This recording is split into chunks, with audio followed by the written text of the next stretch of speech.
Welcome to Thursday's Market Sit Rep here at Top Gun Options and T3 Live. Matthew Buckley, the Chief Options Strategist, and the plummet in oil continues. I was trying to get off the mat before the market opened this morning, but oil still here, plummeting 5-year lows and wreaking havoc in literally global markets. Overseas, China ended a 3-day kind of economic get-together where net, they're saying, hey, get used to the new normal here, a slower economic pace, but focusing on higher quality growth. They've been pumping about $65 billion. The PBOC is pumping about $65 billion into the country's banking systems. Why? They want Chinese banks to lend money to reinvigorate weakening growth, and that's just that makes sense. So we're seeing a little bit of a green and some stability in the futures this morning in our markets on that news. We've kind of been waiting around for somebody to do something. The Russian central bank is still sitting on their hands here as the Russian stock market implodes. We have Greece potential default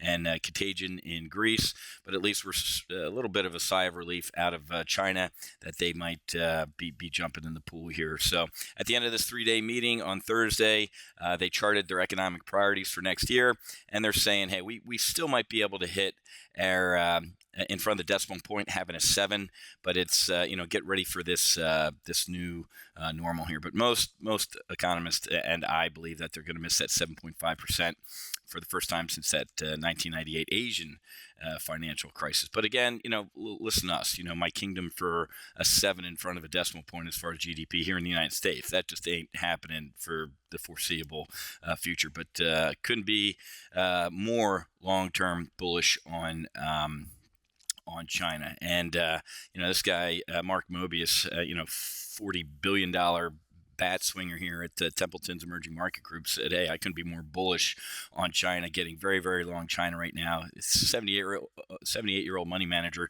saying his first rodeo. And he's got a lot of reasons that I agree with to be bullish on China. So we're gonna keep our long-term bullish trades on China going via the FXI, and those trades are looking pretty good. We have a trade that we're probably going to close after expiration next week for maybe about $8,000-$9,000 in profit in about as many months, which is pretty cool. About 8-9 month trade there. U.S. retail sales, biggest jump since about April. Obviously, lower gasoline prices. The crude implosion is helping with lower gasoline prices. Instead of filling up the family's trucks for $100, it might cost $75. And economists think that the $25 is going to find someplace else to go. Don't necessarily agree with the Wall Street Journal's brisk job growth boosting economy's prospects. We don't have brisk job growth. Even though we saw a 321 print last week, about $1.50 of it was full-time jobs. The rest, part-time or service industry or bartenders, waitresses, secretaries, housekeepers, not really the quality jobs that are going to power this economy out of the economic Vietnam that we're kind of running around here. So I disagree with the headline, but not necessarily the number. And one of the reasons we got just ginormous retail sales, car buying. Okay, so it really is a holiday, holiday miracle, and we're back to giving the worst creditors access to cheap money for longer and longer term needs. And presto, expensive stuff is available to everyone. So we're starting to, I'm starting to hear and see a little bit of that 2008 mindset starting to creep into the market. Hey, no credit, no problem. You got a paycheck, come on down to Crazy Eddie's, and we'll get you in a brand new car. That's usually not a good thing, but we'll see. I mean, if money's moving through the system here, and we learned anything from 2008, hopefully that person with the 500 credit rating and just a paycheck is getting a car, but hopefully at least they're being a little bit smarter about it, not necessarily the dealers there.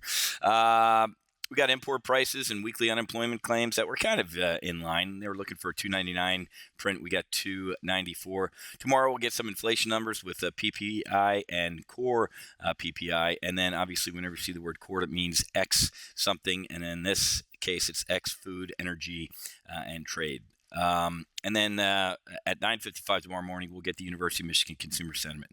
Unless you're somebody else who pays a lot of money, you'll get it a couple seconds before. Okay, so I got to run. I'll be coming to you with Friday's market wrap-up tomorrow from the options trading capital of the world up in Chi-Town. So have a great Thursday. Happy hunting. Make sure you hedge, and I'll talk to you guys tomorrow. We'll see.